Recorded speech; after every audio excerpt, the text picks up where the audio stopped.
Hello and welcome to another video from the Acid Puppy Studio. I'm Toby Hatchett, the lead designer and programmer here, and today we're going to be breaking down the core design behind our in-development title, Chronomania: Blast from the Past.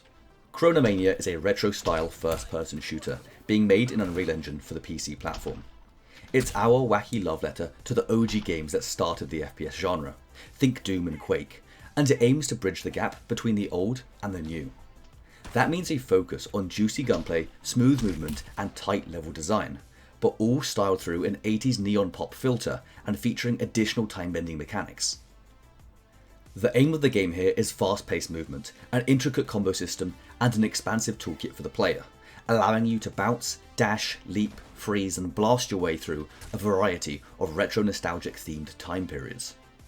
At the heart of our design is a complete reverence for the formula that provided us classic retro titles like Doom and Quake. Beauty often lies in simplicity, and these games exemplify this. Limited by the hardware of their time, these games pretty much consist only of the ability to walk and shoot, and if you're really lucky, jump. However, the movement was fast and smooth, gunplay was satisfying and juicy, and levels encouraged players to engage fully with those core mechanics, strafing around projectiles, blasting through hordes of enemies, and exploring every nook and cranny for keys and secrets. The formula worked for literal decades, but with modern hardware and design principles, it's time to up the ante. Where previously you could walk, now you can dash. Where you could jump, now you can wall run. And where you could do no more, now you can literally bend time. The addition of time-bending mechanics has been done with care to improve and further facilitate movement and gunplay, rather than replace or invalidate them. Everything from our weapons to our enemies to our levels is about encouraging the player to keep moving. We never want the player to have to stop or get stuck. Thinking about where to go isn't fun, but skillfully getting there is, especially if you get to blow up some enemies on the way.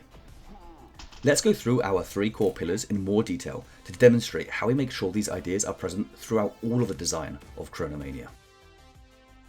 Movement is integral to a retro shooter experience and is largely responsible for differentiating between such games within the genre. Doom set a precedent for high movement speeds and a hypnotic viewing bob, but Quake demonstrated the potential for advanced movement and level elements. Jumps, lifts, and teleporters increase the skill ceiling for players and the variation in levels and enemies, and we've taken that one step further. Chronomania features a double jump, dash, and sliding mechanics for the player, as well as wall running, launch pads, dash rings, and zero gravity level elements. This encourages a constant combination of reactive play via the player's kit, as well as proactive play as you recognize and utilize level elements as you go. Enemies also move fast, encouraging you to keep on the move and maintain a consistent flow of movement, just as the original retro shooters intended it to be. Gunplay is the bread and butter of a shooter. Not only should it feel great, with screen shakes, particle effects, and bassy sounds, but it needs to complement the gameplay actively. For us, this means shooting whilst moving. Accordingly, our basic crosshair behaviour is inverted, tightening up the faster you go, rather than expanding. Additionally, we've also made first passes at our pistol and our shotgun to make them even more wacky and unique. Our pistol, which is modelled on the N64 gun controller and a Desert Eagle and a .44 Magnum, can be fired rapidly for decent damage. However, the crosshair will contract over time, and when fully contracted, it is not only pinpoint accurate, but also does far more damage. The fifth shot in a magazine is also a rocket projectile, meaning that a sharpshooter can consistently pick off enemies, as well as being able to deal with small groups.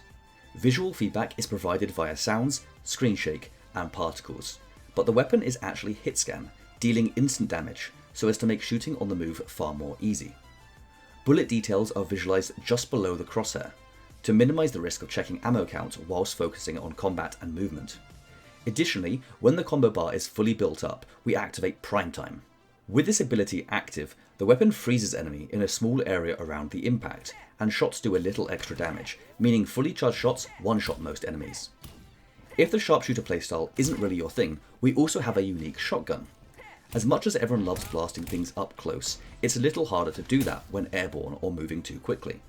Fortunately, our shotgun fires 20 pellets at a time, and each one of these also ricochets on impact. This allows groups of enemies to be ground down over time, and up-close performance is still pretty effective. Primetime's unique effect is also really cool, with pellets rewinding back into the gun after being fired, meaning you can shoot at one enemy, ricochet pellets off a wall to kill them, and then kill another enemy as they return back to the weapon. Combo this with a dash or slide, and every wave of pellets can be controlled to be twice as lethal. Chronomania has a big emphasis on time manipulation. Our story sees the protagonist, a scientist called Chipley, chase a haywire robot through time, seeking to destroy the robot mafia it has set up after being transported back to the Triassic period. It's pretty wacky and over the top, but think Terminator, Robocop, and Back to the Future all rolled into one. Mechanically, we also wanted time manipulation to support our movement and gunplay systems, and raise the skill ceiling for the best players. You may be able to get by shooting and launching yourself around, but the ultimate experience makes use of slow motion, rewinding time, and freezing enemies and objects, as well as making use of prime time and the combo system. Controlled by a mana-like resource we call Flux, the player can use slow motion at will, lining up shots or facilitating complex parkour movements. Additionally, when in a spot of trouble, or when leaping after collectibles and pickups, the player has access to a rewind ability.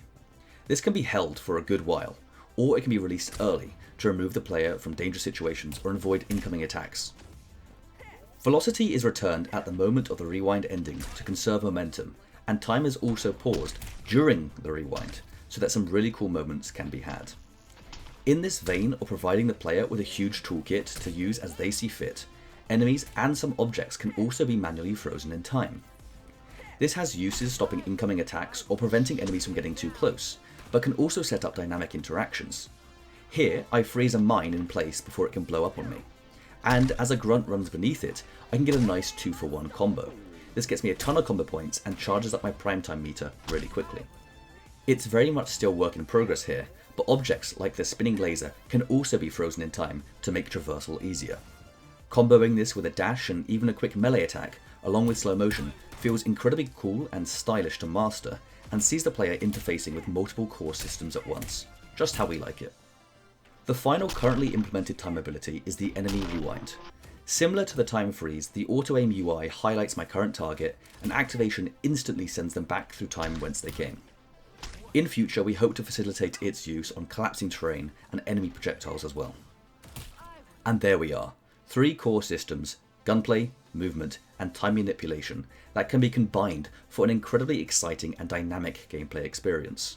We are currently in the pre-alpha stage of development, so all of this is very much subject to change and balancing, but we're already having a blast playing, and we hope you agree at least that it looks as fun as we claim it feels. I'd love to go into more detail about specific design concepts and features, but we're out of time for now. So please subscribe to stay updated with our development progress and future videos that will include AI and weapon spotlights, design discussions, and future trailers. That said, thank you very much for watching, and we'll see you in the next video.